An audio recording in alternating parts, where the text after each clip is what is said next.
And on. All right. Sorry Okay. about that. Google's kicked us again.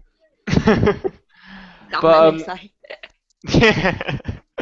But I think as we were saying, yeah, I think I don't think enough pressure, not just enough pressure, I don't think enough awareness or care has been put into what's actually going on with the NHS, because it is becoming quite urgent, to the fact that the Conservatives have openly said that they are gonna privatise it in 2015 after the election if they remain in power, which frankly I think they will be. Yeah. On top of that, I mean, they've already started to privatise it in places like Manchester. I mean, they have the ambulances service is already done by a private organisation. They got another private company that's been done for fraud about 4 or 5 times, which they're consistently rehiring for whatever reason. So it's happening already to an extent. But I think the biggest worry, and the fact that we can still hold on to it, is that we don't have to pay for it still. It What is do you still a national institution. it, So what do you think is going to be the best method to save it at the stage we're at now? honestly, I mean, protesting and so forth is one thing. I mean, I think the best thing that's going to do is I'm a bit of a believer in the sense that we have these institutions. We have, for the moment, the ability to vote, the ability to speak up without being shot at. For however long that carries on is another question altogether. I think the best option is, first of all, don't vote for the Conservatives. Vote for Yeah. anybody else. I mean, anybody else. I'm not going to start promoting Labour or the Greens, but just anybody else. Yeah. And start writing to your MP, because some of them do listen, believe it or not. Because I mean, there are some good MPs out there.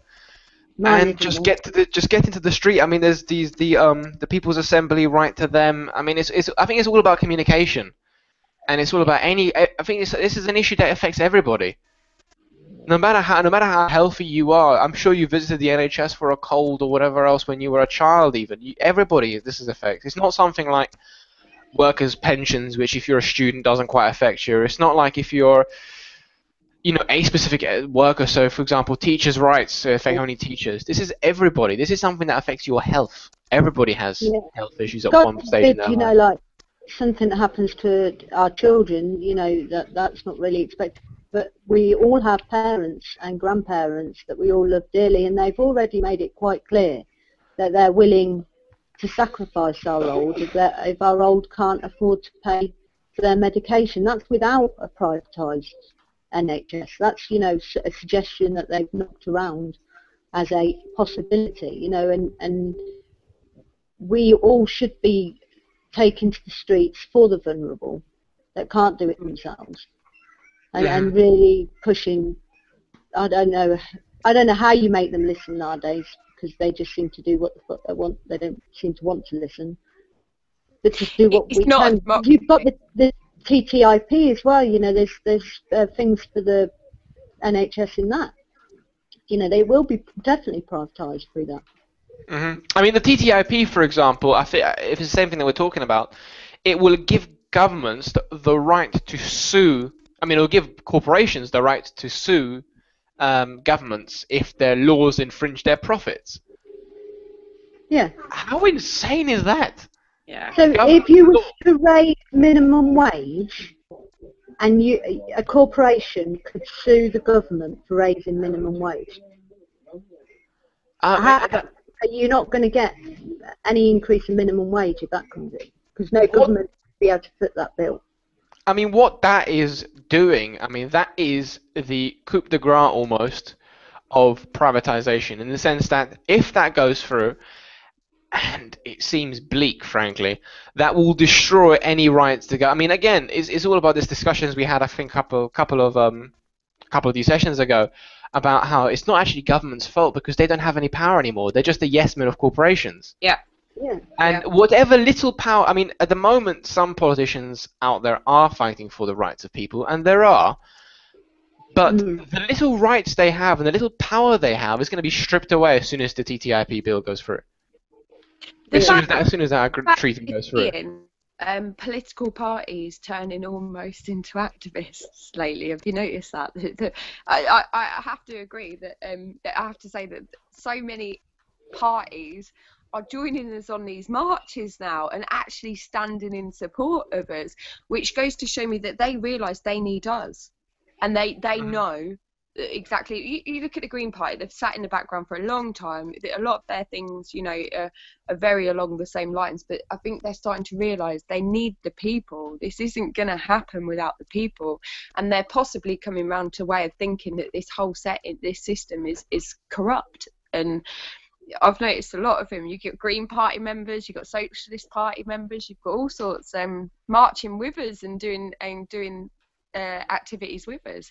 You've got the main two, obviously, that sit there at the top and an ivory tower of sorts, yeah. Yeah, but you generally the lower sort of ones of the Pirate Party's always been there as well. Yeah, but, yeah. What do you reckon to the rumours with the TTIP? I've just got it back up so I could check it. That it might be followed by a military treaty which would focus on defending the free trade zone through a joint US-UE defence force. I mean, I'm a little bit skeptical in the sense that anything to do with the US has always resulted in something negative. In the sense that, I'm sorry to summarize this, but if you look at all the biggest tragedies in human history, in recent human history rather, have been in some way linked to US business. Yeah. And I look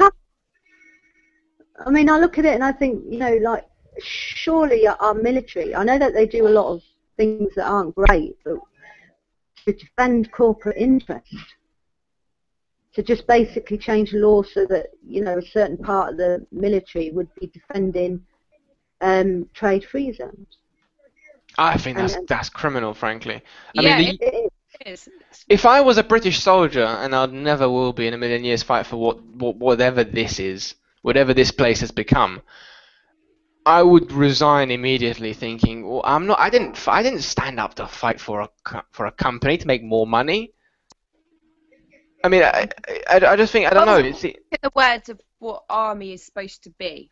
What an army is exactly the job they are supposed to do in the old terms of they are fighting for them. They are the people's army. The oaths that they make. Same as the police. The police are supposed to be. Yeah, the oaths that these people swear. Are they going to change it so they're swearing it to corporations? Well, I mean, I pledge an honour to Boots that will fight for the right that they can stay in Britain without paying their taxes. I pledge allegiance. Actually, that could be quite a load of good videos, frankly. It could, couldn't it? I pledge allegiance to fight for the sole profit of each company to screw over as many people as humanly possible in their lifespan. And then when the World Cup comes around, I promise that I will move all those people who are ragged and homeless and been evicted from their homes, and I will remove them with heartless thoughts in mind on the basis that this is for a corporation. I mean, think of these corporations. I mean, these poor bastions that make only a couple of million a year, and most probably more now, billions, I think now. I mean, think of these people. I mean, they have to protect their assets somehow from the greedy poor. It's a must. They need their army. God, you sort of wonder how more people aren't outraged by this.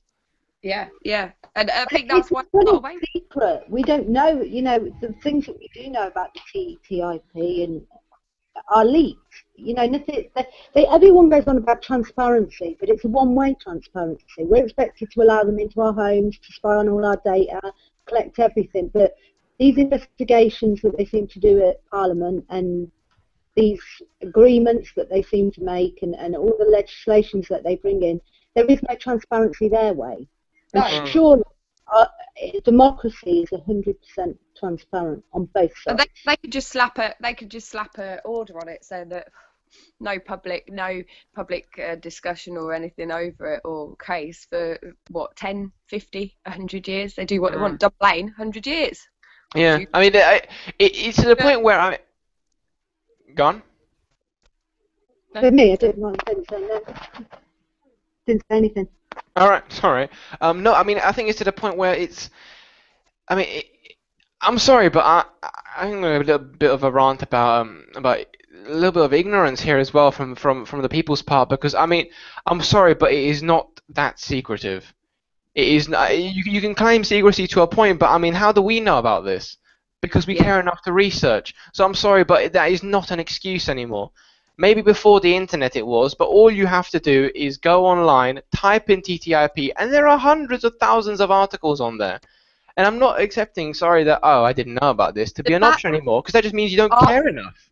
No, the fact that the activist articles are at the top goes to show that the information they've got on how bad it is, rather than the articles produced for the actual TTP, right? This TTP, TIP, whatever. You'd have to go all the way down the bottom to find out what their sort of agenda is on it, because it's been overrun by people who know what their agenda is and what they're doing. So the information, you're right, the information's out there, but a lot of what happens in today's society, the bad racism and fascism, it's all down to ignorance. They say no different from lack of knowledge. It's down to not wanting to learn it, or not finding the time or putting the effort into understanding that. It's different if you have heard nothing about it and you're not in these circles. These are the people I feel that need more help. You've got elderly that can't get online, you've got people that don't have access to internet, where they haven't got the funds and things, but if they've got the access to the internet, I'm sorry, it's got to the point where there's no way they can miss this movement. I mean, I'm sorry. I think it's down to the point where it's actually people have to start taking the blame slightly for the lack of ignorance, because it's a matter of, I mean, for God's sake, we have the internet. You can type in the word NSA and come up with hundreds of thousands of things again. You can type in anything to do with what is going on in the world. All you've got to do is spend a little bit of time. And I think it's a sad revelation of how things have gotten to the point where we care more about what a celebrity is wearing on Tuesday as opposed to what our kids are going to have to face because of our inability to even care a little to go online and check out some things.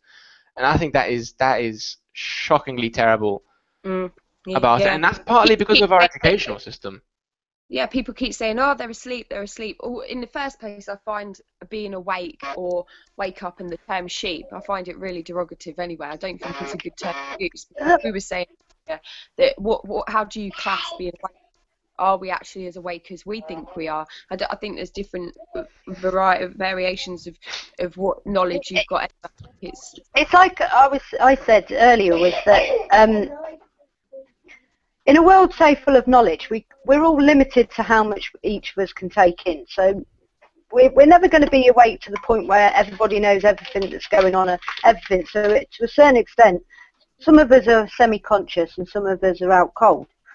You know, there's a long way to go. We don't know what kind of conspiracies have been done against us, or what the future holds, you know, or what the best ways forward are. That's how collectively we can come together, share ideas and grow. But, you know, when you're talking awake and asleep, you kind of, it's awake, it's semi-conscious and conscious, unconscious, in my opinion. Yeah, no, yeah. No, I mean, you're right. It's just... Go on. Me?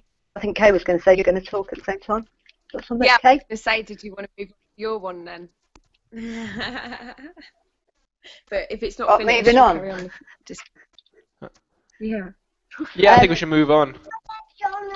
So, what I was thinking was talking about, like, when things resonate with us on a spiritual level, and how, if we're awakening, consciously, are we holding ourselves back by focusing on negative, rather than finding ways of protest that maybe stimulate positives in us, like gardening, you know, guerrilla gardening, or the free shops that people set up and run, or bartering systems, or a local farm, anything that, you know, maybe you're an artist and you want to do some kind of political, like Banksy, you know, go out graffiti somewhere, living graffiti with the moss or something like that. Is protesting keeping us in a state of fear? We're constantly reading, oh my God, the NHS might be privatised, and oh my God, they're going to bring in these laws, that laws. Is that actually holding us back on a paradigm shift, because we're constantly living in a state of fear, rather than raising human consciousness to a level where we are more focused on things that make us happy and washing our hands of things that don't. Like non-compliance. Is that the way forward for protesting, or does protesting work? I mean, just to say, I guess, my piece on this, I do think that protesting, I mean, the trouble with protesting is, well, it's not really a trouble, is that protesting as an act is an act of anger.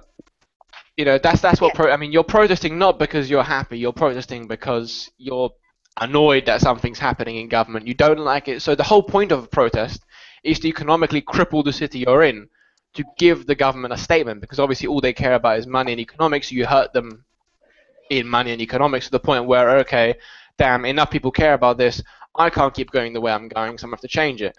So I guess the act of protesting itself is a negative act for a positive move forward, in the sense that you are acting in anger because that's the only way a government's going to listen nowadays, is if you act in anger against something economic.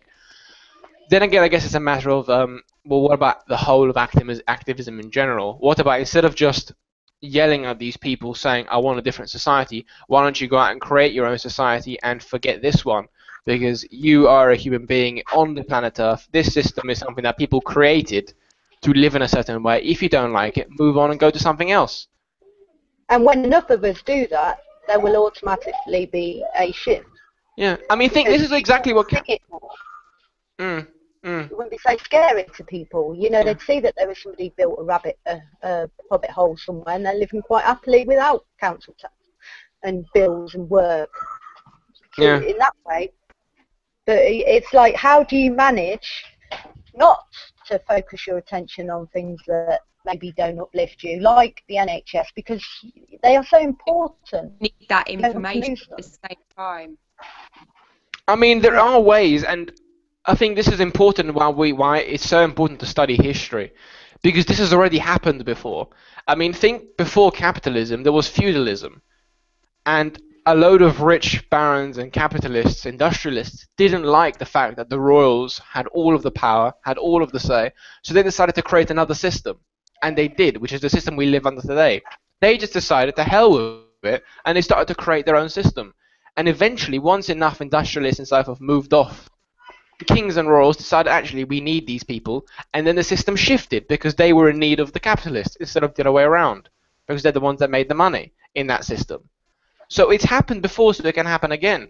I guess what needs to happen is almost like a split in society where you move away from it, but you still can at least keep a link within what's going on, because if you ignore society, that's also quite negative, because you can't just block yourself out of it. No. Until Do you think it's happening now then, like we're having a shift into, because I do feel that protesting and the sharing of this information is important to raise awareness, because we've got the gift of the internet, we may as well use it.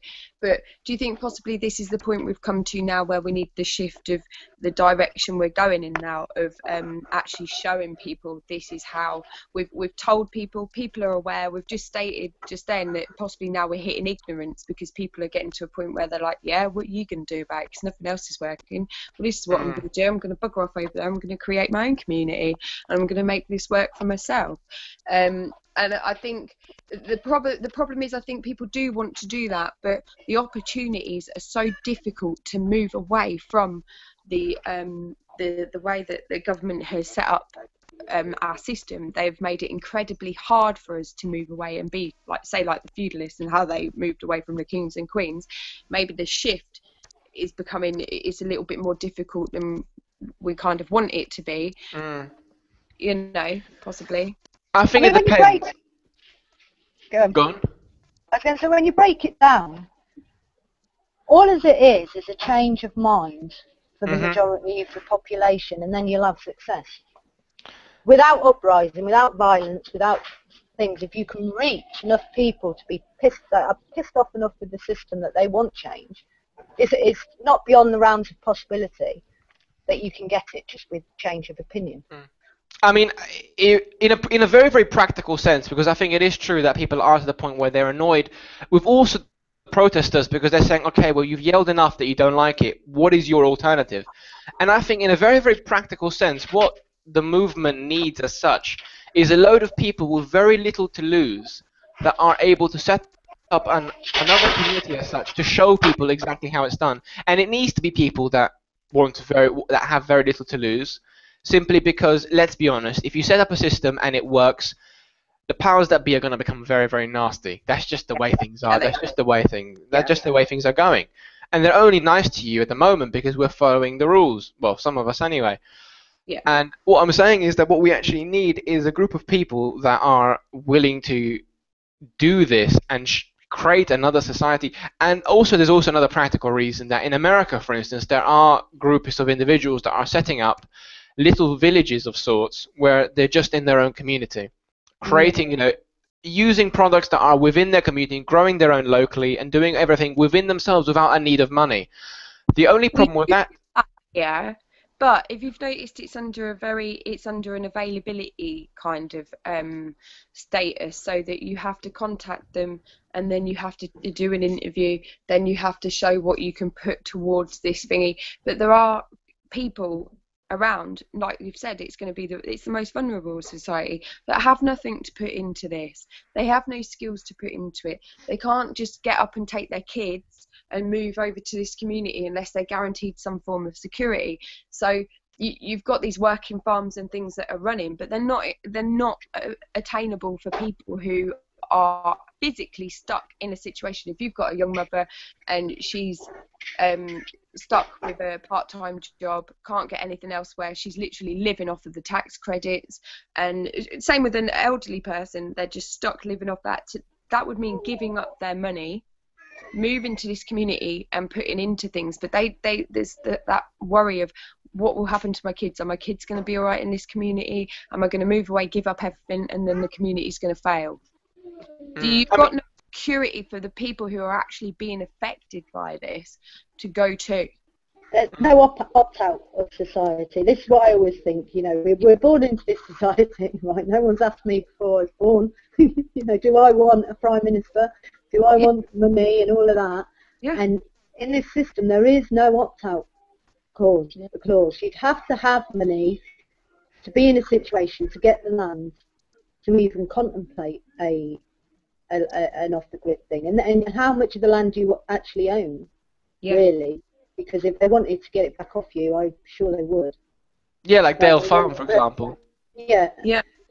There was a place up north It's illegal to collect rainwater, so it wants to do things like that. I mean, the thing about it... Go on, sorry. There's a place up north, and they brought some land. They couldn't get planning permission to build the houses, but then they really campaigned, and they as long as they built them, like hobbit holes, part of the earth, and they had no amenities like water or electricity hooked up to them, they were allowed to build houses. And they have an eco village there. I can't remember the name of it. And I think there's another one in London. There's one in Wales. The one in London's quite mad because it's like this micro little place, and it's behind just like big boards. It's like a triangle of boards, and in the middle of it, all the big buildings around it, is a little eco village. Oh wow, that's amazing.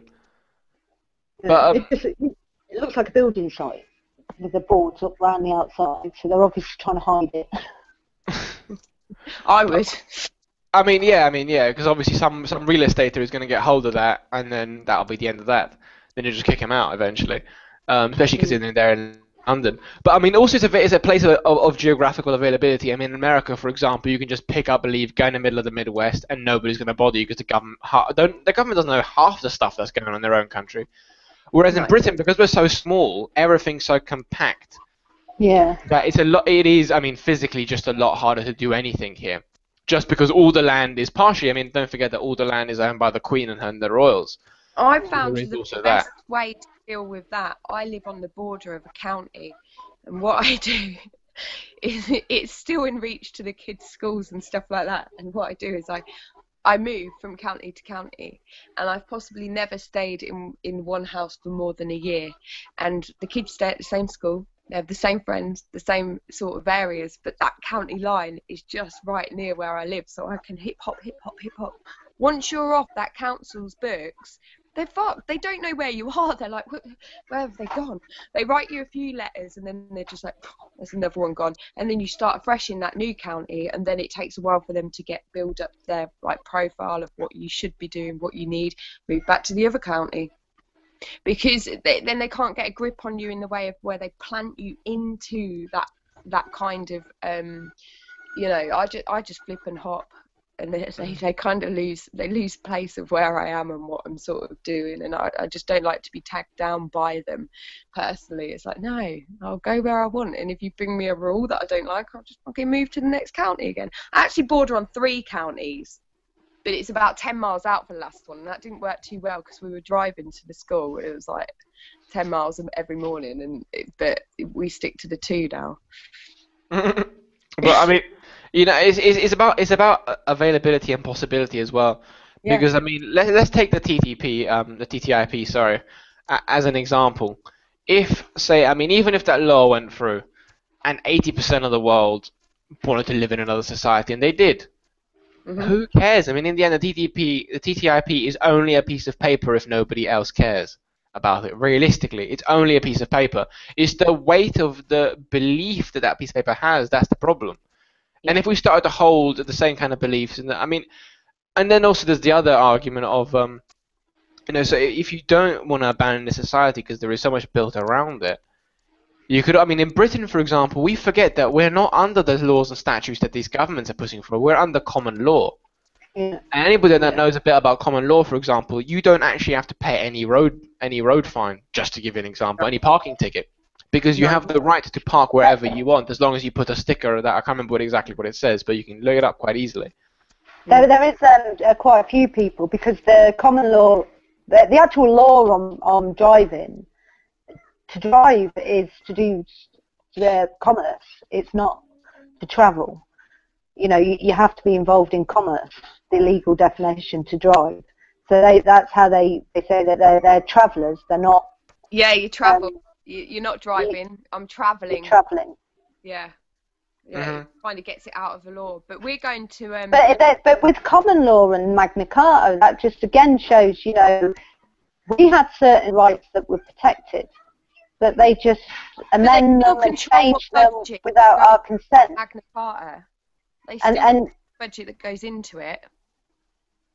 But yeah, they've repelled a lot of it. A lot of it they shouldn't. That was an agreement between sovereign and state, not parliament and state, and that they shouldn't really have been able to have touched that. And whether you can argue whether they're legit in touching it, but I don't think you'd ever win that argument. They've changed the bits that they don't want in it, and that's that. But it's like the Tories have got a consultation at the moment for a new Magna Carta. Should we have one? But is that going to take us away from the Court of Human Rights? I think so. And you know what's shocking about all of that to begin with? First of all, actually, if you look at have you ever heard of the Reset campaign? Yeah. They are. They're doing amazing work, and a lot of what they're saying is actually that a lot of the laws that these parliaments have actually put in are actually illegal, according to original British rights and laws. And what I find is a bit of a joke is that if you look at MPs nowadays, they sort of act like they're one of the people, they are one of us, even though they have millions in the bank, etc. And the Magna Carta was made by lords, barons, dukes, and so forth, who weren't one of the people. They weren't one of the They openly said that they weren't. They were part of royalty, but they didn't like the way the sovereign, as you said, was treating the British people and themselves. And we had better rights from what they created than what our government creates now. Which I think is almost like a bit of a joke, frankly. It is really. Yeah, they just promoted it. Barbaric background. Yeah. What, sorry? It is, considering we come from a very barbaric background. Yeah. We attain to movement like that is less civilized. And they're doing a consultation on this new Magna Carta thing, and you can we've put a link on Wave for those that want to take part, and we should try and change it, have our opinion, but whether it be listened to is another thing. I've sat on lots of consultations. I don't know how many other people have, but you know, like with the council and things like that, just to see what goes on there. And they pay you, well, the council will pay you like £7.50 an hour. They put on a huge spread of food that was way more than the people there, and they had all drinks and tea and coffee, and they told you basically what they thought and what they wanted, and led you down the garden to their way of thinking. That you were in no way involved in the initial outset of ideas or the actual shaping of anything. That's already done. The consultation is just the practice of how we sell this to the masses. Yeah. And pointless. Yeah.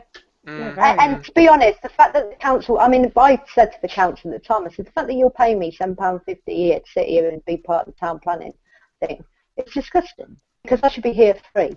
And you shouldn't just be able to waste our money on all that food and paying people to be here to listen to your like spiel, because that's from our council tax. You know, that's not what I pay my council tax for.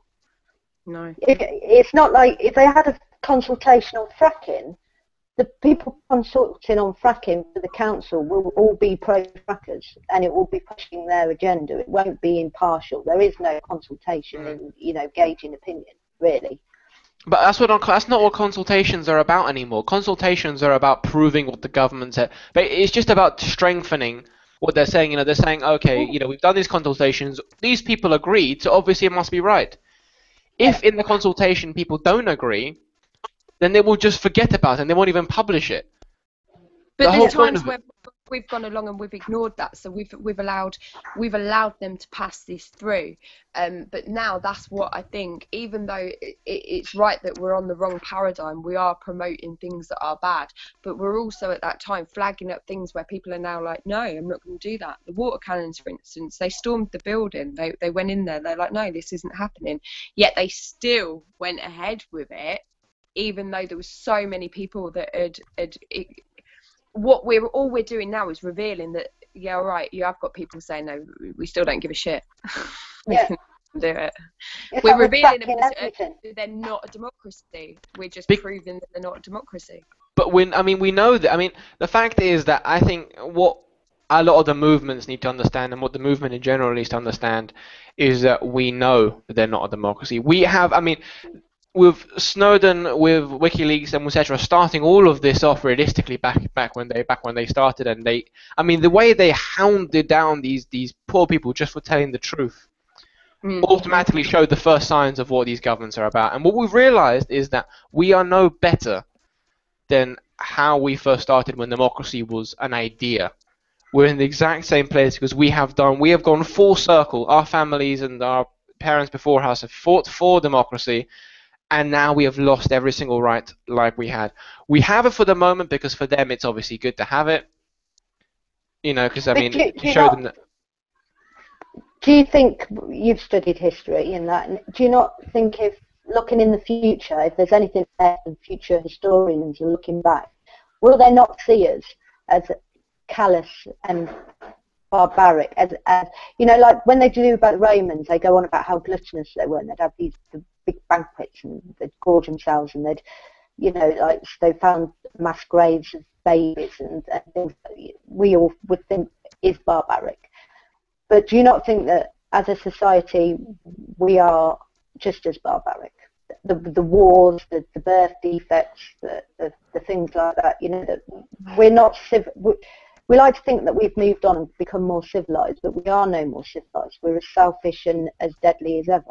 No, yeah. I would agree with you. The only thing is that we treat our own. The difference is, I would say, and this is probably what we took from Rome. I mean, the Romans, for example, were very similar to, say, Britain and the West, in the sense that if you are Roman, you were above human. The Roman citizen had rights. They had a standing. So if you were Roman, you were seen as you had certain rights. You had rights before the court. You had a court. You were innocent till proven guilty. But if you were not Roman, God forbid you had nothing. So and it's a supremacist. Do a supreme. I mean, that's exactly the same as we are at the moment, although we're losing that status as well. What we're doing, I mean, if you think of Britain, for example, yes, Britain is quite nice to its own citizens. You know, as long as you follow the law, you follow what you're supposed to do, get a house, send your kids to school to be brain, you know, all that kind of stuff, you're fine. Yeah. But if you're, for example, in an oil-rich country, somewhere in the Middle East, God help you. Seriously, God help you. Yeah. And I think that's where we are. But we are at that stage where they have taken control and done whatever they want in most of the countries in the world. The only thing they have now got to sort out is their own population, because we're starting to become too unruly. And this happened also in Rome. When the workers in Rome walked out, they got massacred. They were lines of crosses, and obviously I'm talking about the revolt of the gladiator afterwards as well, which ended up with mass and if you don't know the size of Italy, it's quite big. Yeah. All the road from Rome to Naples was littered in crosses. From Rome to Naples was littered in crosses, people being crucified because they disagreed and because they didn't like the standard we're in. And most of those gladiators were... It's exactly the same. And I think... Different means, but same method. Yeah, we're seeing it in, like you said, the other countries. We're seeing it quite blatantly, and I can't believe we're allowing it. Well, no, I can believe it's like you said in history. It's been going on and on and on. I think that we disassociate ourselves with any kind of similarity to them. We struggle to place ourselves in their place. When you come on a higher conscience, you kind of look and you go, they're the same age as this child. You can associate them in yourself. You can sort of go, but I think this is what these people, they struggle with empathy, because I don't think they see it's real. It's almost like guns aren't real, that's only in America. Yeah, and it's that, I mean, the reason, You've got the problem with corporations is that, I've heard from lots of sources that it is actually law that profit be the be-all and end-all, that a corporate entity must strive for profit above all else, above impact to society. Mm-hmm. That is their number one drive. So that's their mantra. Yeah. So, and then if you look back, I think it was the banana protest a long time ago. They were trying to get cheaper bananas, so they went over and occupied some quite out African place that was, and then the workers wanted to work for more, so they had a protest, and then they went over and slaughtered all of them. They just murdered all the bananas. I mean, I think it was thousands. That was a corporation. But I mean, these are corporations that have now gone on, like Monsanto with their Agent Orange and things like that. They've gone on to be major companies now that I think there's only 20 companies that own things, and this is their roots, their barbaric roots. And I mean, even now with the oil, they go over and just kill tribal people and shit. I mean, think of it, and again, it's what we said before, in the sense that if you are in Britain, if you occupy something, they have to abide by the law, be nice, etc. Yes, they may water cannon you, but they're not gonna massacre you. If you're outside of the West, you have no rights. If you decide to occupy something, you're fighting for your life, because they will just go in and kill you and replace you. And it just shows to show how cowardly we've become, because not that I believe in any kind of violence, but I strongly believe if you start something, you should follow it through. Because all you're doing is reaffirming, these people, they can't do this. If I plan on occupying something, damn, I'm occupying that, and they're not going to move me, and I will take it to the max, to the point where I think, well, no, I've said I'm going to occupy this. This is what I set out to do. Am I not just falling to? And you're not being violent. You are physically. You are telling them you are refusing to move yourself from this part of land. This land that, in my paradigm, belongs to the world. And if I want to, if I want to travel to somewhere like Palestine and then come back, or they want to travel to here, I really don't see any problem with, you've got countries that are saying, stop letting these kids in. For God's sake, have a bit of compassion. Just a little bit, at least. Just, have a bit of compassion, because if it was up to me, I'd have a whole load of them. Yeah. There's a little bit area in the corner there. I know it's not comfortable, But but you I'll see- treat you well. I mean, the point is that, yes, we can't have everybody in Britain here. Obviously, immigration is like that. You can't just have everybody from the Middle East that's a refugee coming to a small island. That's not the point. The point is that we have wrecked those countries. It is not that they're bringing this violence upon themselves. No, The businesses that work from the West to go over there, wreck those countries, and put these people that are in there. Like, I mean, most of the people that are in power over in those countries in the Middle East and Cyprus, who have now been removed in the Arab Springs, replaced by worse dictators, they're all put in there by us, by various other means. I mean, it's become out with WikiLeaks and various others that we have wrecked those countries. Afghanistan and Iraq were thanks to Bush and Tony Blair, and they have destroyed those countries. So we have a duty of care to those people now, because we have destroyed them. We have destroyed their institutions that they had, so now we have a duty to take care of them. When do we make them accountable? You know, how many atrocities can a country do before somebody's gonna, you know, they go on about Iraq and the reasons for going into Iraq or Afghanistan, but America has committed way worse crimes. Oh God, yeah. Created way worse conditions and affected. I mean, how many people have been killed by drones? How many children have been killed by drones? When is somebody going to be brave enough to stand up? Well, it's never going to happen, is it? But I mean, let's be honest. I mean, if you look at the way countries are formed, most countries form by the unification of different tribes. You know, they start off in a small manner where there's one tribe in one area, and then they sort of unify over a large period of time. That's how England was created. And then obviously we invaded Scotland and Wales and took them over as well, and then expanded.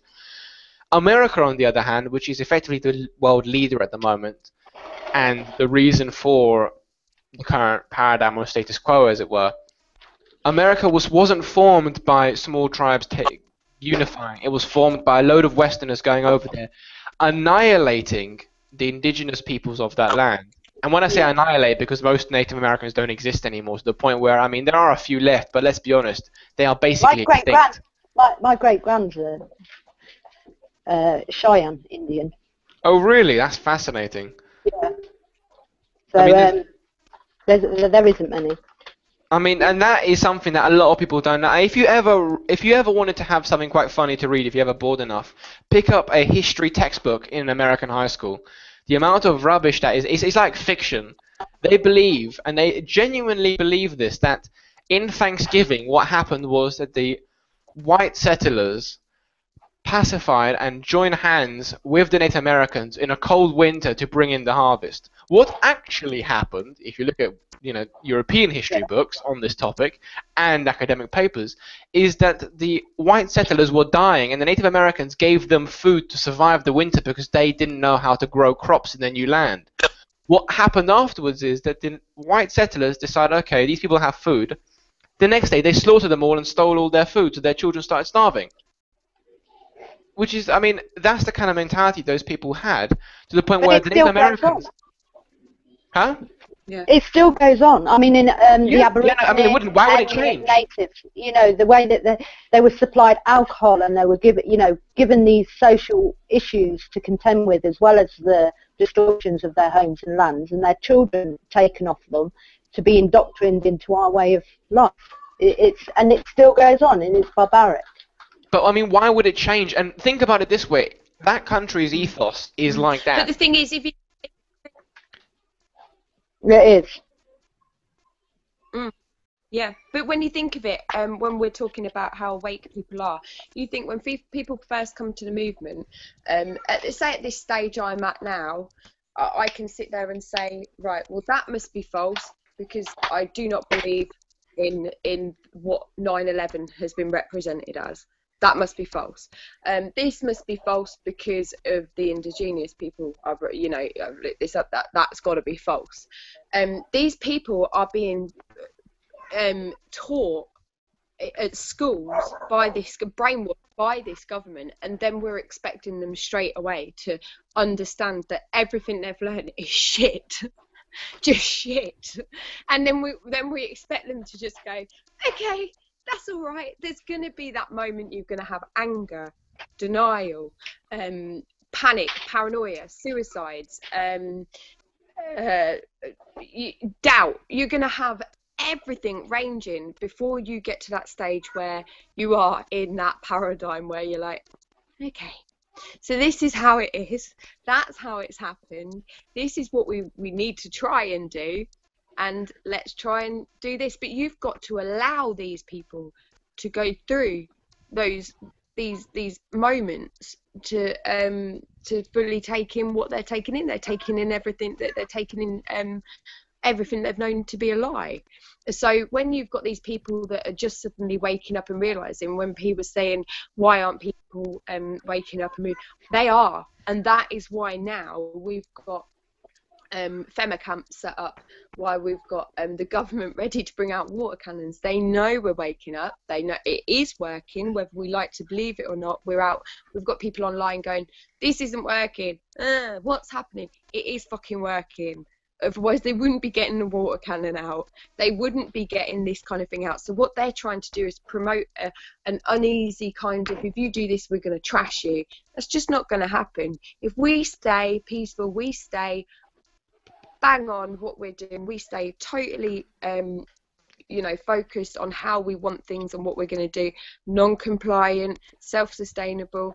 They can't do anything unless they want to do exactly what they're doing in places like Syria and Palestine, wrap us up and kill us off. At that point, it's too late anyway. Yeah, I mean, I see the water cannon as actually a positive thing, surprisingly enough.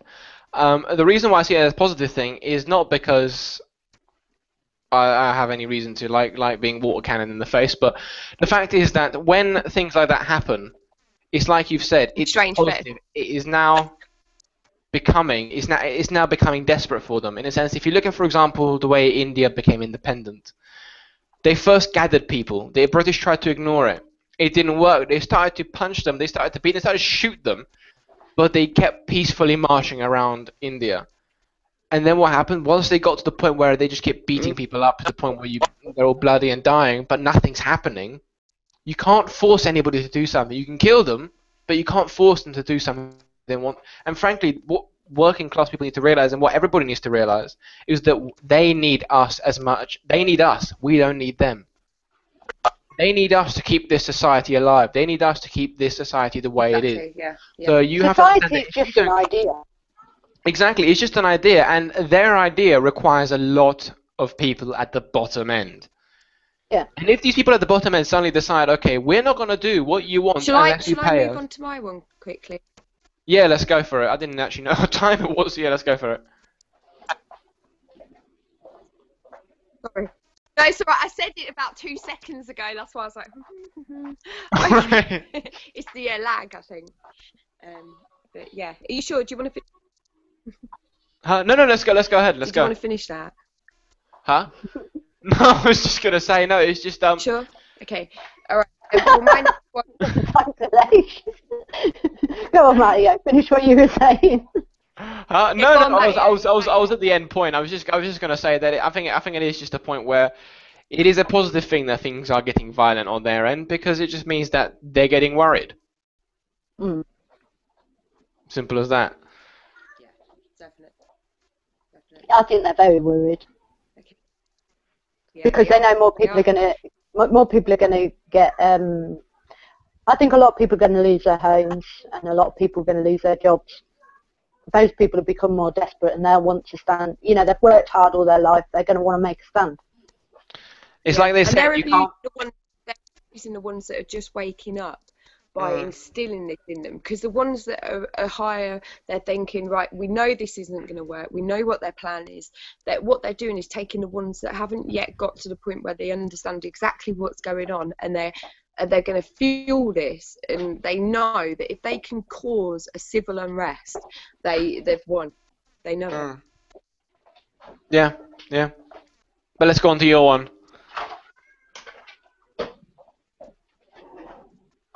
Okay. All right. Okay. My one is bullying in social activism, networking, kind of media sort of thing, of newbies. Yeah. So they're sort of Yeah, a new person's coming along. I'll just take a small example. A new person comes along. They've read about the NHS cuts. They've read about the firefighters being taken up. They've read about all these things. They haven't quite got onto the fact of information such as 9/11 false flags, Palestine, the apartheid, they haven't got onto the issues that we've quite reached on.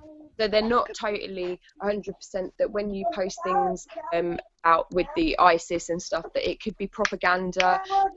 When they join places like Britain First, that it's propaganda, and I think that we're now into a point where I know I've had numerous messages turning around and saying to me, I'm struggling to find my place in this movement. And the only reason I'm hearing things like that is because I think that we need to be more welcoming, and we need to understand that people have different views, they have diverse views, and if anything, a difference of opinion is beneficial, because diversity opens the door to debate. Debate's healthy, and it gets things, it gets more perspective of how we put things together. And so you've got these new people joining, and they're going, okay, I'm going to post this. Then you've got somebody turn around and go, well, that's not going to help. Why are you bothering doing that? That's just a waste of time. Fucking, I'm sick of these keyboard warriors. You've instantly knocked that person's confidence in the movement. You've made them more afraid of having their own opinion. You've made them feel very uncomfortable in the place they're at, and I would most likely at that point back off and think, yeah, I'm not comfortable with this. So you're screaming out to the world, awake the masses, and you're frightening them away. And then on the other hand, you're also putting on your wall love, peace and unity. But I know a lot of people that have on their wall love, peace and unity. Yeah, I've seen them 3 seconds later post into somebody's comment box, stop being a fucktard, you need to wake up. That ain't language. That's not language that you need to use for people that just need a little bit of guidance, possibly a bit of advice, a little way. We should offer them the path. We should say, right, this is what's happening, and then let them branch out whatever way they want to go. We're almost like saying, if you don't follow the path and go this way, then we're going to shoot you down and make you feel like shit. And we're wanting them to come into a love, peace, unity kind of, let's take down this government, let's work together, let's be as one. And then bullying. It is bullying. I think that's where Wave's done quite well, is that we've had quite a few new protesters come through Wave, and they felt quite secure being in a friendly group that's, we'll answer questions, we wouldn't ridicule somebody for saying something that was maybe mainstream thinking and not protest what activists' way of thinking. We'd rather reach out to people and engage with them and encourage them to take a step with us than put them off by putting them on the spot and belittling them, because there's been things that I've read and I've looked at it and I've thought, that's a load of bollocks,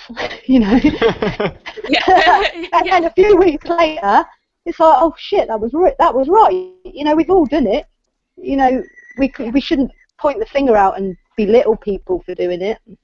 No, I mean, I completely agree with you. It is bullying. It is a form of bullying. The fact that we just assume bullying is only reduced for those times in school and all that. It's not just reserved for that. It's reserved for any time when you attack somebody just because of a different opinion, and just because you may know more information than the next person. The fact that they've gone there and searched out and looked for somebody that maybe more enlightened at that point than they are, clearly shows that your message is working. And then you're going to kick them back by being aggressive towards them. That makes no sense. It's almost like you're fighting your own mission. And then we have to look at how pages like Britain First and Revolution Britain and that were actually created in the first place. Have we ever thought that possibly we created them by not giving that, by making people away, so they've had to learn their own information? And then you've got this propaganda coming through on the mainstream. For instance, like Muslims, you've got propaganda against Muslims. quite obviously in this country and on the media. So you're being handed this media, you're not knowing which newspaper to trust, you've not known, because we've refused guidance, because that first person they met in the movement to wake them up has turned around and done this, and they are seeing that we are also saying that in Palestine this is happening and that this is happening. And they've got very mixed up information, and it is very, very, very difficult as a newcomer to tear apart the truth. I think you have to be in this game a long time before you realise which are insurgents, which one's propaganda, what papers to trust, what walls to trust, and who has their own agendas. But that's another issue on its own, isn't it? Yeah, exactly. So you've got the whole, like, oh, he's copper, he's copper, but no proof being offered. You know, you can't just go around pointing fingers at people. No. I mean, we got called coppers at one point, didn't we, on Wave Tweet? MI5. And it's like, you know, if you're going to make these accusations, I'm all ears, but back it up with a bit of evidence. Prove it to me. Yeah. Yeah. I mean, that's the point. I mean, you know, there's a lot of accusations going around, and we're always talking about evidence. But when you make such and it is paranoia. But I mean, the whole point of the movement, and it's not going to go anywhere if we just keep to ourselves and not expand on anything. Because the whole point is that our movement is only successful if it has a huge number of people. Let's be honest, we can't make any sort of, you know, wave or any sort of change with a few core people. It's never going to happen. You need that huge number, and you need it to go viral. And the only way that's going to happen is if you become inclusive. Well, if you sit back and look at things in terms of, you take that moment to sit back and look at things. Like, I was sitting in the car today and thinking about, I was like, this traffic jam, and we're going all the way down, and there's people trying to get out of the station, and there's people going out the roundabout. And I'm sitting there thinking, as a courteous thing, we should go share, share, share, share, share, share, share, share, share. Right? People would flow. But what you've got is, you've got some arrogant little out there, right? And I'm driving along, and the first two in front of me are like, they speed up so they can close the gap as quick as they can, because they're desperate. They cannot let that person out for no reason. They can't. And maybe that's how society has learnt to be. My first thing was like, well, I'm going to let them out, and then I'm going to go. And then I noticed the person behind me let the next one out. And then we got to the roundabout, we had that same issue again. People not letting people through. And I think that's what we're having. We're having people that are so stuck on what they're doing and what we're getting traffic jams and build-ups of people that can't quite make any headway because they're not being let in. They're not being allowed in. It's not fair. Yeah, no, I mean, I completely agree with you. I think it is about it's the way. But I mean, I think humans can be, and for lack of a better word, molded almost into certain things, and we can be molded and unmolded into different ways. And like people can be molded to be nice, people can also be molded to be aggressive and nasty. And I mean, in our schooling system, think back, you know, the primary school and so forth, we're always told to be aggressive, we're told to be competitive, we're told to screw the next man. If you can get it, get it. That's the nature of capitalism. That's just the way things are. And although it may seem irrelevant because that is school and that is just driving down the road, but it goes down to everything you do in life. If you're told to be competitive, be always first, win, win, win, no matter what the consequences are, you're going to put it to everything you are in life. If, for example, there is a dessert at a cafeteria and there's somebody starving next to you, you're going to take that dessert because you want to win. You want to be the first person to have it. Survival of the fittest.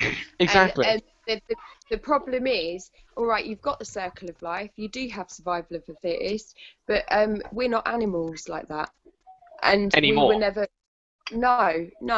And I understand it's survival of the fittest, but in this day and age, in humanity, there is no need for survival of the fittest. Yeah, you've got people at the sports day gives competition.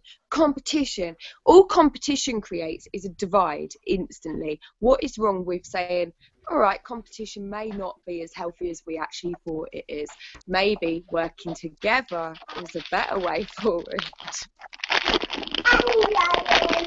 But that, you know, that's not what the system wants to. That's not what the system wants to uphold at the moment. No, not at all. I mean, it thrives on this competition, and that's what capitalism. That's how capital. I mean, if you think about businesses, that's how they operate. They operate in competition. The best business wins and becomes the biggest one, makes the most money. That's just how the world works in this system that we live in at the moment, and it just trickles down to the rest of society. I mean, what's wrong with young people learning how to cooperate in, for example, classrooms and so forth, so they make the best possible answer, as opposed to them all working individually, some failing, some succeeding. Yeah. You know, Yeah. I mean, which one's clearly better? Yeah, we totally we're totally in a civilization where we decide that the best ones that excel are the ones with a better life, and it shouldn't always be that one type way. Sometimes I believe that the most laborious should be achieving the more sort of benefits, not somebody in a suit that's decided that he can own 6 or 7 people, so he's now going to get a massive extensive pay rise. No, if you're working and slaving from 7 till 7 in the day, you want a better wage. If you're going in a building and rescuing people who are out of fires and things, you want a better wage. It should never be about how much you own. It should be about how much you put into society and how much you work hard at that. But then if Not you look on at like who celebrity you and took what, down and put in your journey there. you look at like celebrity and rich, famous people, these people get shit sent them for free. They don't even have to buy the stuff anymore. You know, Yeah. they get all this money and then everyone gives them everything free. Yeah. It's insane. I mean, that's a massive irony, that is. The fact Yeah. is that when you're going through life, you go through life and you need to pay for everything, but once you become famous, everything becomes free, and that's when you have the most amount of money. Yeah. Yeah. You know, and again, it's the capitalist mentality, because celebrities wearing your clothes mean that your clothes suddenly become the bestseller of that month because of the pull they have, because of the way TV makes us want to idolize them. I mean, there are some celebrities that should not be famous. Most of them should not be famous. Nobody should have that much time dedicated to oneself. It's just ridiculous. But again, it's the way society works, is that they No. need.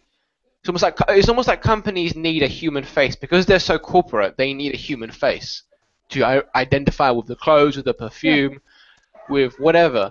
And celebrities give that human face, because as soon as, for example, I don't know, as soon as Kim Kardashian, for example, wears something, every single person will know about that clothing. Apart from the few that don't connect with that celebrity culture, which is frankly a very, very minute amount. I think the activist world doesn't. Somebody was on there the other day on in the Mirror, and they're like, "Oh, look at his hair! What a shock!" And I'm like, "Who the fuck is that?" he's like an A-list footballer. But you see, I have no idea, and I'm proud to say that the only celebrity that I actually know is Kim Kardashian, and that's because I like to use her as an example for everything. Because I think we she hear about epitomizes. that as well, Huh? didn't we? We hear about Justin Bieber wearing an anonymous mask, or that's how they enter our world in a different what Did they've he? done wrong. Yeah. I think that's insulting, frankly. Yeah. That's just insulting. I mean, it's like it's like burning the cross or burning the Quran. You know, it's something that somebody believes in. That's the idol of something that somebody believes in, and they're using it as a prop. You wouldn't have a massive cross behind your concert, so why would you have that? And he gets slandered by the public, or not the public, the press, wasn't it? I can't remember what the He got slandered, did it? I can't remember what happened. What happened, P, with it? I don't know. Isn't he in jail now? I don't know.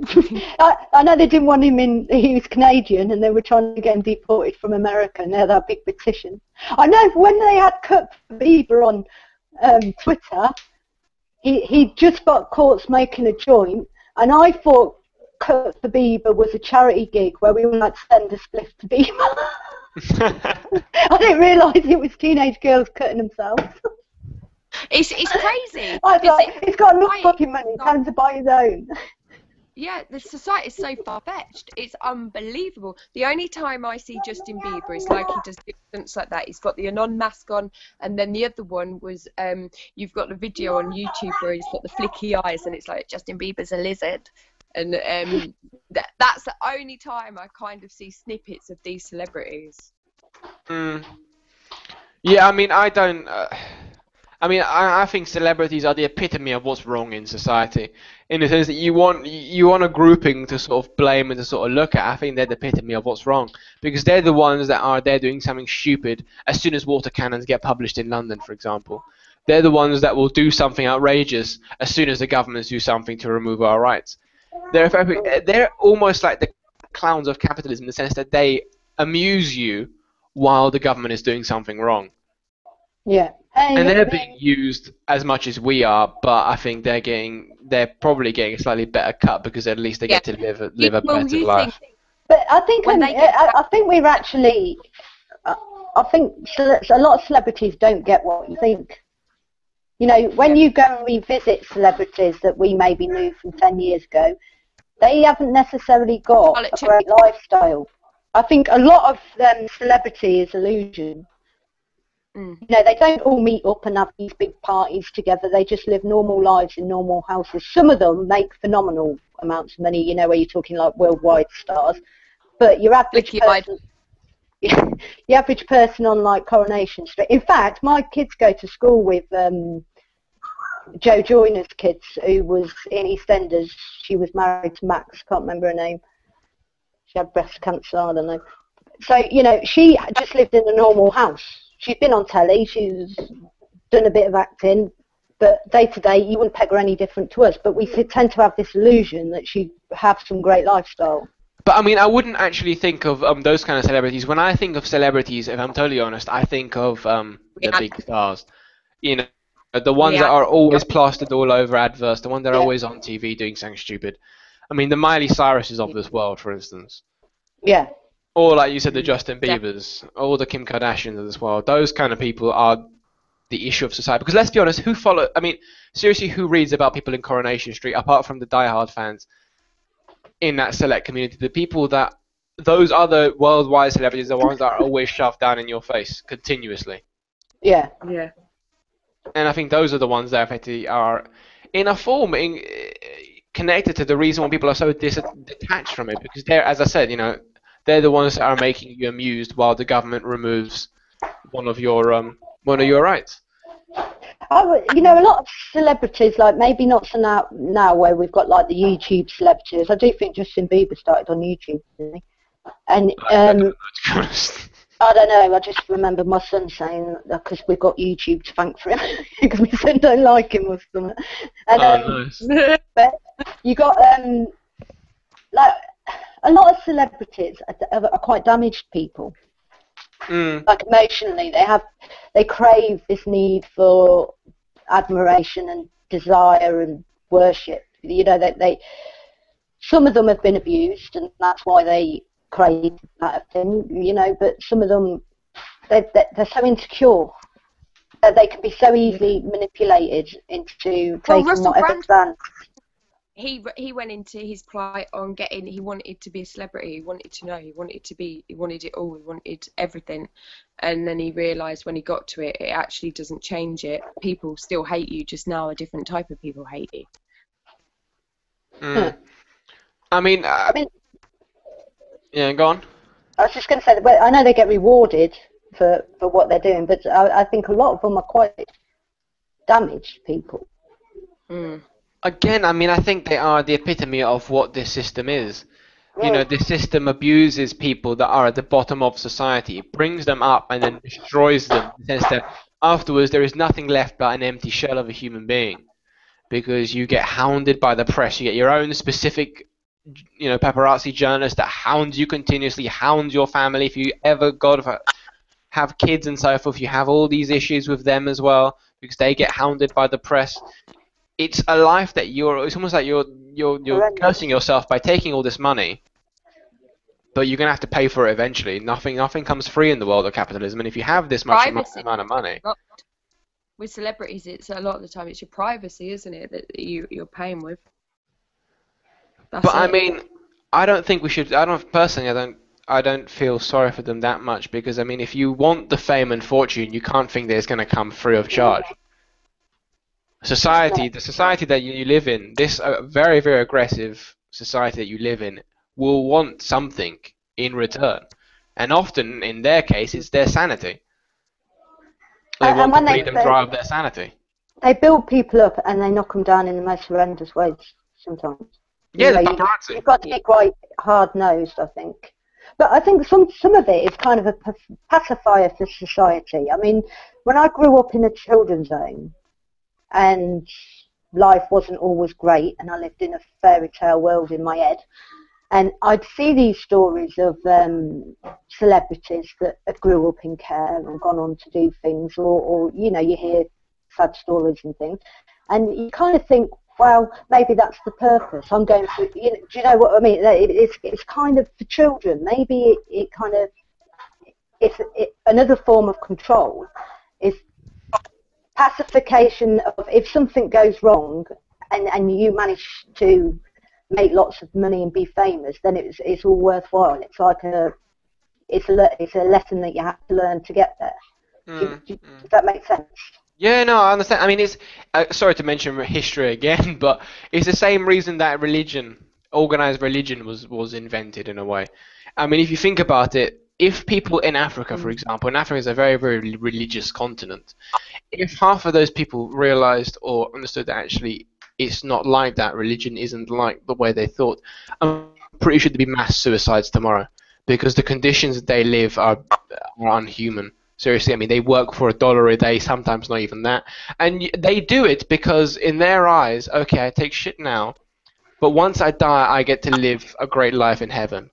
If they didn't have that assurance, people wouldn't stand for the stuff they stand for. And the celebrities are almost like an evolution of that in the capitalist sense, like you've said. People wouldn't take this kind of rubbish if they knew that there wasn't a chance that you could evolve and become rich. I mean, I remember hearing that there's now a mathematical conclusion that capitalism actually doesn't make wealth, in the sense that if you are born poor, you're going to die poor. Only a small amount change.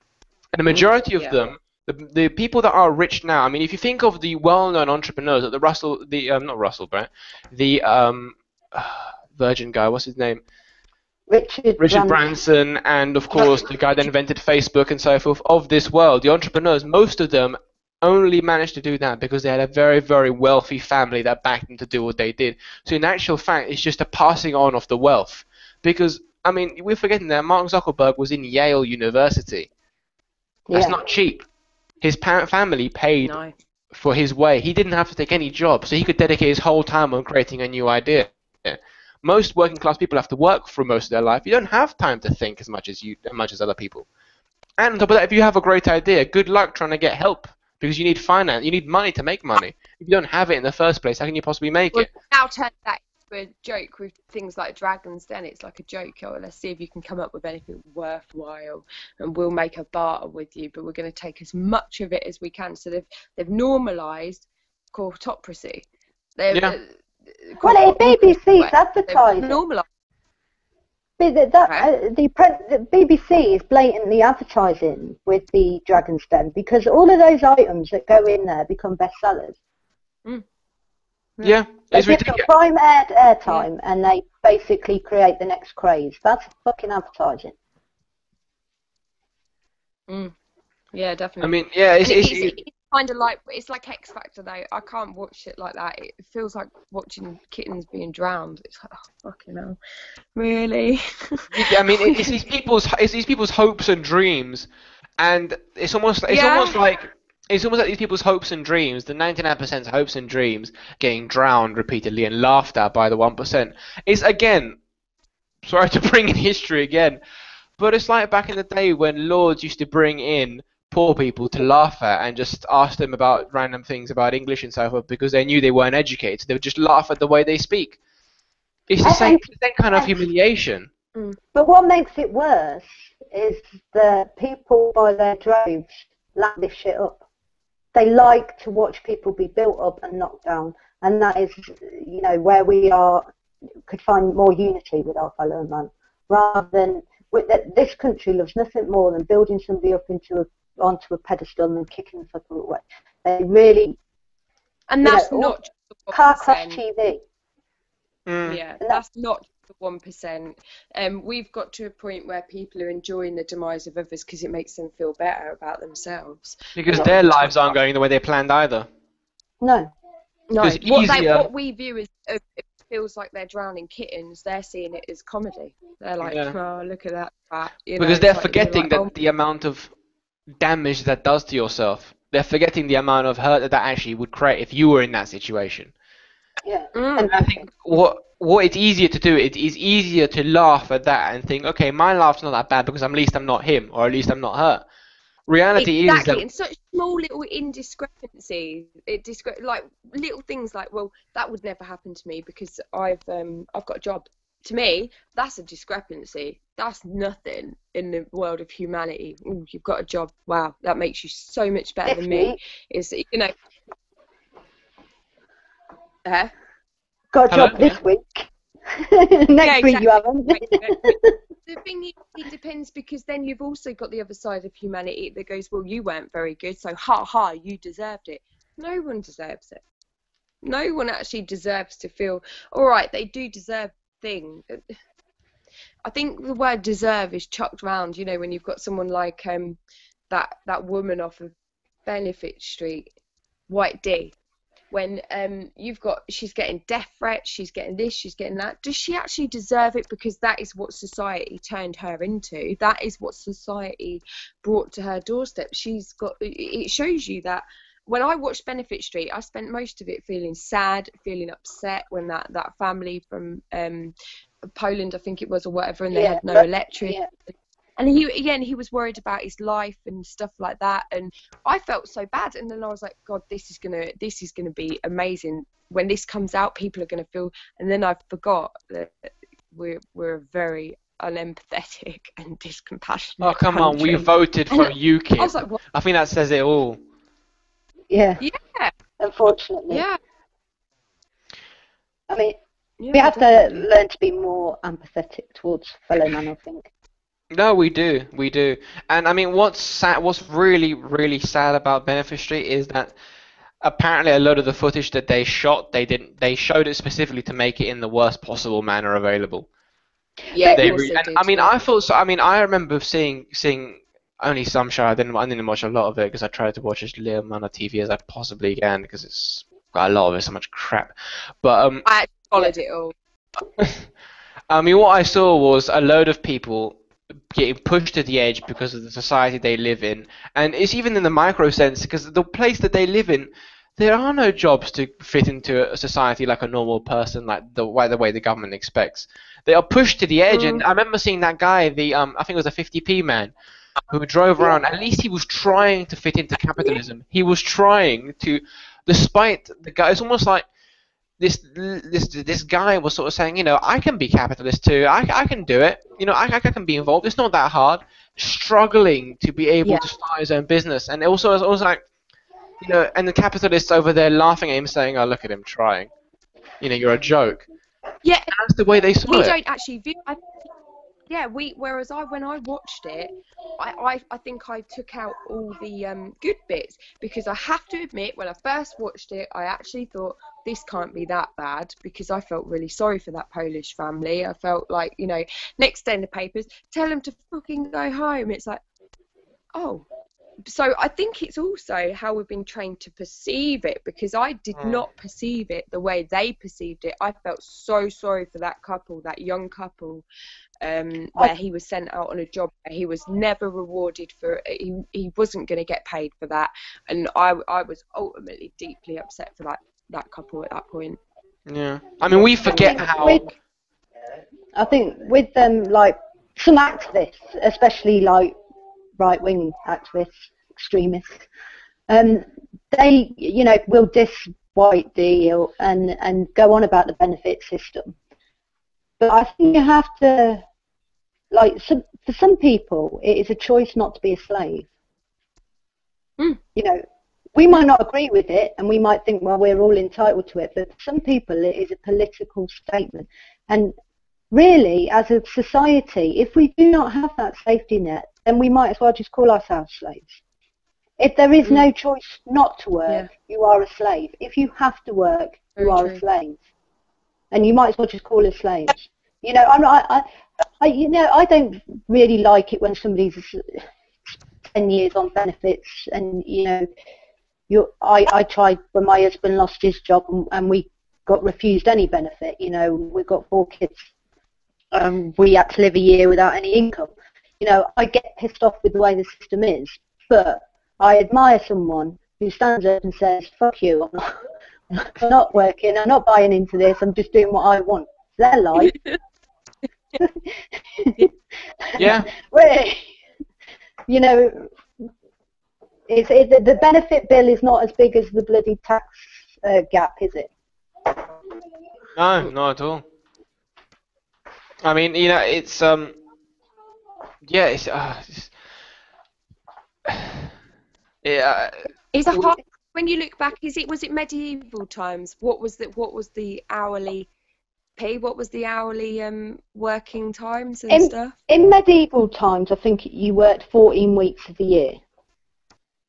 We are worse off than medieval workers, right? And then in the 1940s, they looked at things with one man working, and they thought within 10 years that one man would be working half the time for the same amount of money. But somewhere along the line, capitalism was taken over, and rather than reduce man's working hour, it's increased it as much as possible, because we have so much capable of working less.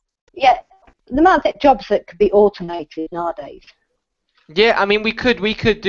I mean, don't forget, money is not something real. It's something that we've invented. Yeah. So we could actually pay someone £30 an hour for doing any job. Therefore, they would live better. Everybody would get a job because they would work 2 days a week. Someone else would work 2 days a week. Someone else would work 2 days a week for that same job. That is it. And everybody would get a job because there's a lot more humans on this earth. So we need to be able to find a way of giving people more jobs if we wanted to remain in this capitalist system.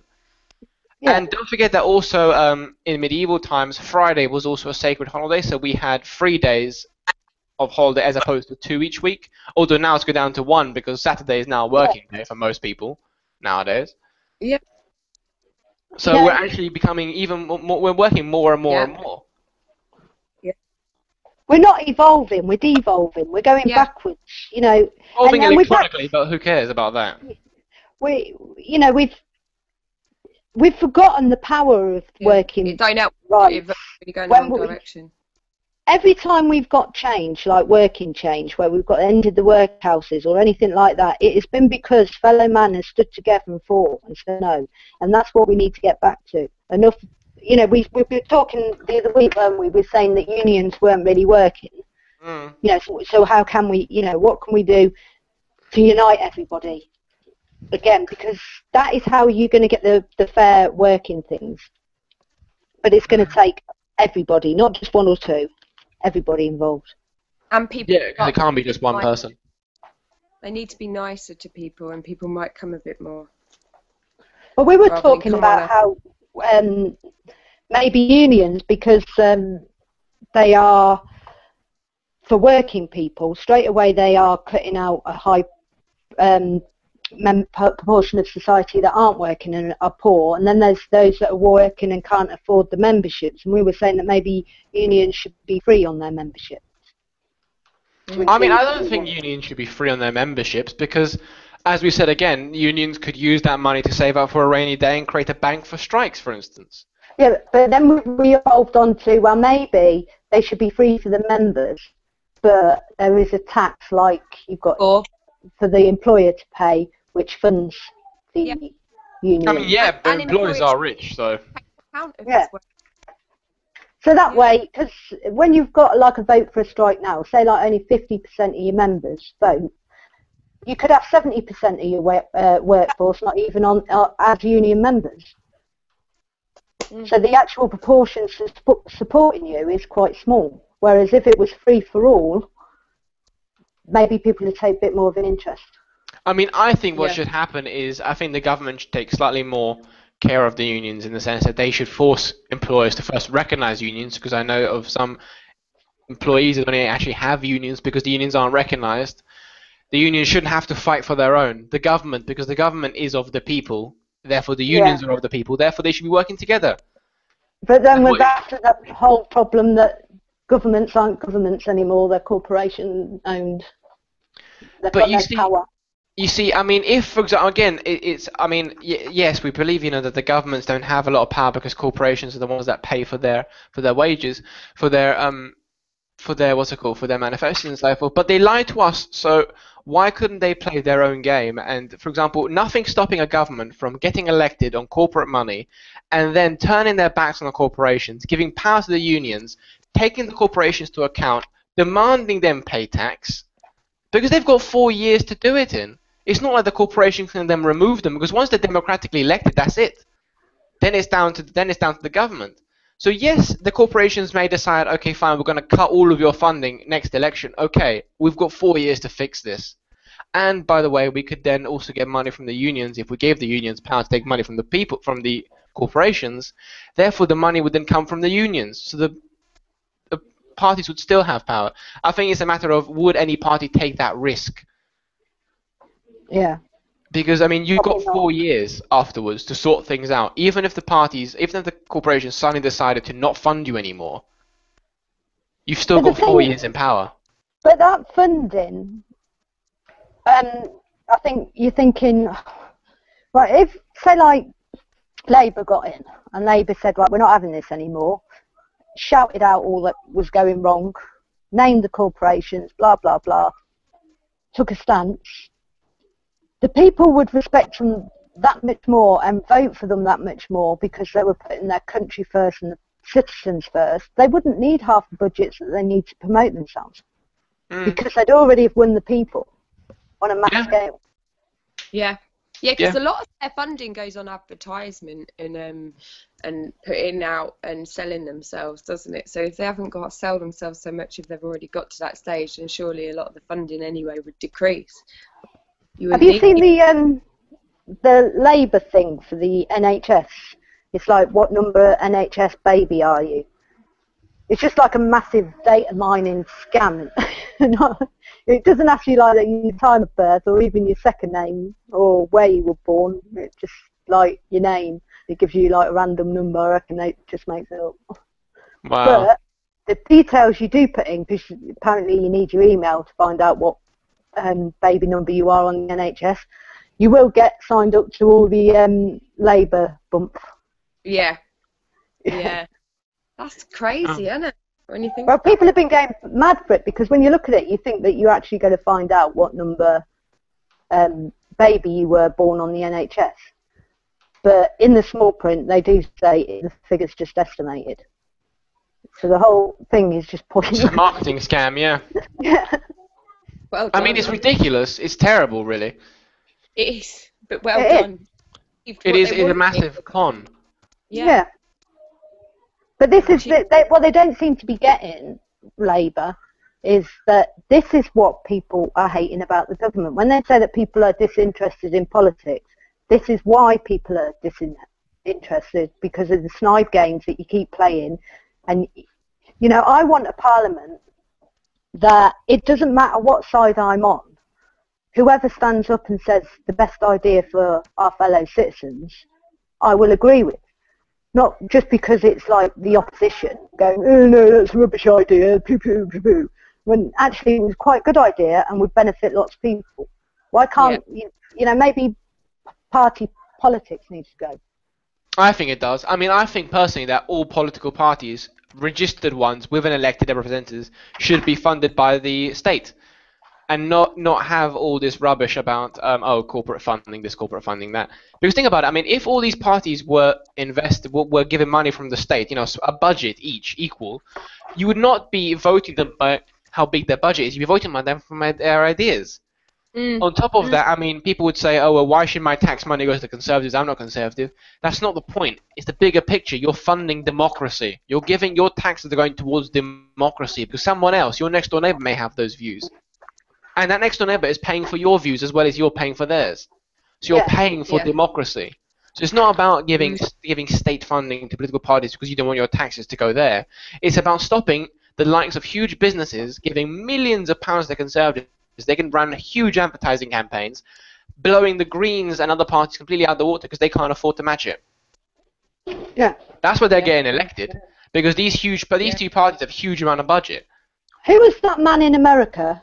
He was quite poor. He didn't have much funding. but he was doing quite well in the polls, and then I think they did a bit of a smear campaign on him, but the mainstream news just stopped reporting on him, just stopped. It's like with the UKIP, basically, same thing. I mean, not Yeah. UKIP, sorry, the Greens. Yeah. Stop reporting on them. Because if you don't give everybody an equal say, and all news should be impartial. You know, if you're going to say something about, because they do it, say like with Palestine, you never see somebody go on and talk about the horrors of Palestine that isn't followed by an Israeli giving the opposing view.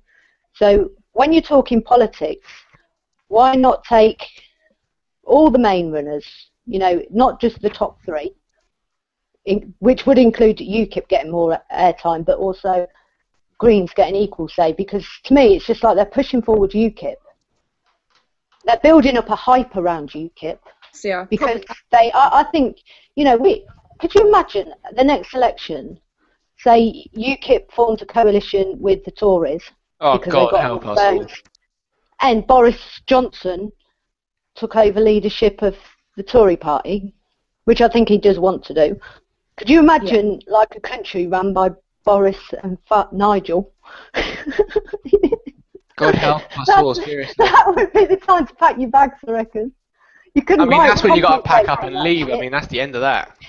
Yeah, we're buggered Seriously. if that happens. But it's very likely, though. It's very, very likely. It's not likely, I don't think. And because of our voting system, it would never happen because of our voting system. Our voting system is built to keep Labour and the Conservatives in power.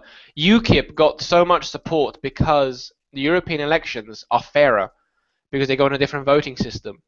Because in this country, for instance, with the Tories or Labour, which one do you think will be most I likely? think it'll be a coalition. I don't think it's going to be a Lib Dem Conservative coalition again. Yeah. Nothing's going to change because Ed Miliband has not. He's just not a leader. No. I'm just sad to say that he's not a leader. Even though, frankly, out of the three, I'd prefer Labour to be in power, but it's just not going to happen. If I had to pick one of the three, it'd have to be Labour. Or a Lib Dem Labour Conservative coalition, maybe, I don't know, but it's just not going to happen. But I mean, UKIP are going to get destroyed in the next general election simply because they don't have the same amount. They don't have an equal support around the whole country in all constituencies. They have masses of support in certain racist areas, and because the voting system. No, I was going to say that because the voting system does that. Forces parties to have small pockets of support all over the country, because you can get elected with 20% of the vote. Yeah, that's what I was going to say. That it's so unfair the way not every vote counts. Every vote should count, and in the current system, it doesn't. Yeah, I mean, I remember I did a you can do a test online, which I think Your Vote Power or something, where I remember seeing it, and the power of my vote where I'm in is I think 0.25% of the equivalent of the rest of the UK.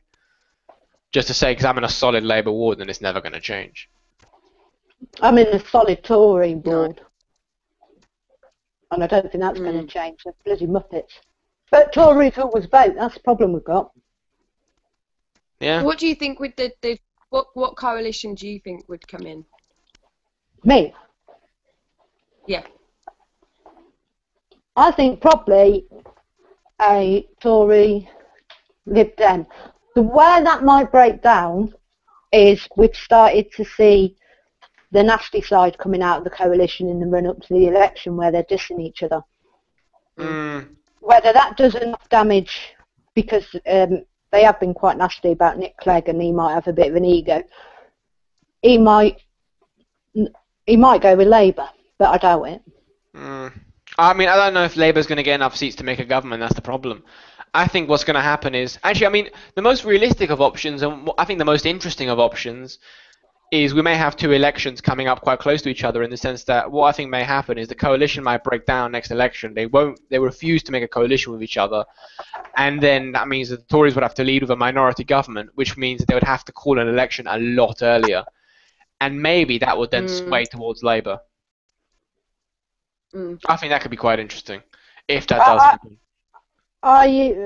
have grave concerns about what we will have left if Tory get in again, and also about Labour actually being any different to Tories, because I think that they will keep half the Tory policies, to be frank, because the bad guys put them in, but it would cost too much money to take it out. And they're when they see the figures coming in, when they see old bedroom taxes bringing in X amount, this is bringing in that amount, and they're probably not going to want to cut it either. I mean, it's a sad fact, but I mean, the one thing I would say though that may change, if anything, is I doubt the Labour would continue the privatisation of the NHS. Which, if you wanted an issue to vote for, and if people were wondering what to vote for, I would suggest voting on the issue of the NHS. So there wasn't it Tony Blair wasn't it Labour who first started these like private contracts in the NHS? Wasn't it Labour that first started the privatisation of the NHS? It was Tony Blair, but one could argue that Ed Miliband and Tony Blair are two completely different people. Tony Blair was meant to be a Tory. I mean, let's be 100% realistic about that. He was meant to be a Tory. I remember before he was elected, my auntie just used to say, "He's the devil." He's the devil. She's not mad or anything, but she just took an instant dislike to him, and every time he opened his mouth, she was like, "No, I don't trust him." I mean, you can see why, though. I mean, I completely agree. Brought us into war, isn't it? He's done his job. She's not political. You know what I mean? She's not political at all. She just hated him. All right. Well, I mean, each to their own. Yeah. But some people are very good judges of characters. Some people read people's body languages very well. Yeah, I mean, he was. I mean, you can't deny. There are some people that are genuinely evil in this world, and if you do believe in that, I think he comes close to it with his good friend Bush. Yeah, definitely. They've done a lot. You hear of Switzerland? They declared an arrest warrant for Bush. Did you hear that? Yeah. A while ago, when Bush was on a personal visit to Europe, when he went to Switzerland, he had to literally run out the country because the Swiss police were after him. Switzerland announced that they were going to arrest him on crimes against humanity. There's a lot of warrants out for a lot of high-standing people in different countries. Even their own countries are against him. They are backed into a serious corner. The only thing, you've got this little man in a suitcase going, "Let's fucking hope this holds together, because if not, we're all gone." And that is the point of it. If this doesn't hold together, they have not got a leg to stand on, because you have got warrants out for all of them pretty much. But I mean, people would devour them. I mean, if you remember and if you think back when banks first set up and they started to do the mess that they did. I mean, banks were originally set up to keep people's gold and silver when they needed it. And at one point, banks started to lend more money on credit than they actually had. And this was obviously in the Middle East where banking first emerged. And after a while, people started to go and get slightly worried about it. And what happened was that all the bank owners ended up getting their heads chopped off, effectively, because they didn't like it. And then banking got set back for quite some time, and then it started to come back. And what's probably going to happen now, and the reason why water cannons are coming out and so forth, is because of that very reason, that these people are scared. And I mean, they have seen history. I'm pretty sure they have. They know what's coming if they don't manage to keep the system together. And this is why I said that the water cannons are actually a good sign. And that is a sign of a scared system falling apart. Have a lot of the banker suicides, whatever you want to call them. Obviously, I'm not kind of sure on the nail gun being shot into himself 20 odd times is specifically what I would rule as a suicide. But depending on how you view it, you have got a fair amount of banker suicides that have had a high influx this year. Really big. Well, I mean, their profession is now dangerous. Their profession is dangerous. Savages. Sorry, but on a lighter note, do you remember Mary Poppins? I'm sure it's Mary Poppins, where he takes that kid into the bank. And they're all trying to get his penny on it. Oh, yeah. When I was a kid, that put me off going in a bank ever. I was like, fuck that shit. I must have been about I think I was probably about 16, and I had a job before I go into a bank. I was thinking they just want your money. I remember when I seen that film when I was a kid. I actually did pretty much the same thing. I ended up keeping a lot of my little pennies and all sorts under the mattress most of the time. I had a little piggy bank, then keeping it in A the lot bank. of the films depicted in that sort of era were about the corporations and the bankers. If you notice, they were all like the chitty chitty bang bang child catch or whatever. It's like, oh God, they're evil. What happened? Like, when did films become so brave, and when the hell did that die? Like these films were incredibly brave to come out with some of these things at the time. It's censoring as well. I don't know. Have you seen the not the 9 o'clock news banned edition? No. Wave shared it the other day. At the end, when the credits were going, they did a little sketch, and they went round with a big child catching net and caught a load of kids and bundled them into the back of a lorry, and then the lorry drove. I'm sorry, I'm going to laugh. And the lorry drove off, and on the side it said Rolf Harris Saturday morning show, whatever show he used to do. These kids were all like screaming, and you think at the time they made that.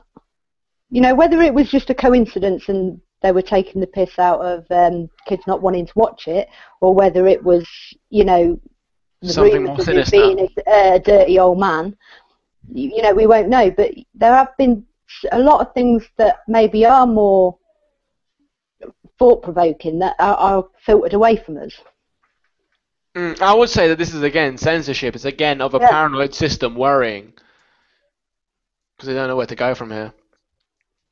Well, no. You don't know how to go back. But yeah. We come to the end, guys. That's a good note to end it. Yeah, let's censor ourselves. Yeah. But, Good.